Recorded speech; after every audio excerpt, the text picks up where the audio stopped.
అలాగే ఈ కార్యక్రమానికి సంగీతాన్ని అందిస్తున్న నాకు ఇష్టమైన మ్యూజిక్ డైరెక్టర్ శ్రీ తమన్ గారికి నా ప్రత్యేక అభినందనలు, కృతజ్ఞతలు తెలియజేసుకుంటూ, నేను కూడా మీలాగే మన తలసీమియా పేషెంట్స్ కోసం నేను కూడా ప్రత్యేకించి ఈ రోజున ఎన్టీఆర్ ట్రస్ట్కి ఈ మధ్యన ఎక్కువ డబ్బులు ఖర్చు అయిపోయినాయి కాబట్టి ఒక 50 లక్షలు విరాళం ఈరోజు నేను మేడం భువనేశ్వర్ గారిని అడిగాను.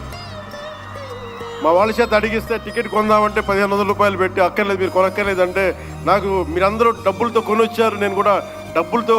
కాకుండా ఉట్టినే వస్తే చాలా గిల్టీగా అనిపించింది. అందుకని భువనేశ్వరి మేడంకి నేను త్వరలోనే ఒక 50 లక్షల రూపాయలు తలసీమియా పేషెంట్స్ కోసం ప్రత్యేకించి పంపిస్తానని తెలియజేసుకుంటూ, మీ అందరికీ నా ధన్యవాదాలు తెలియజేసుకుంటూ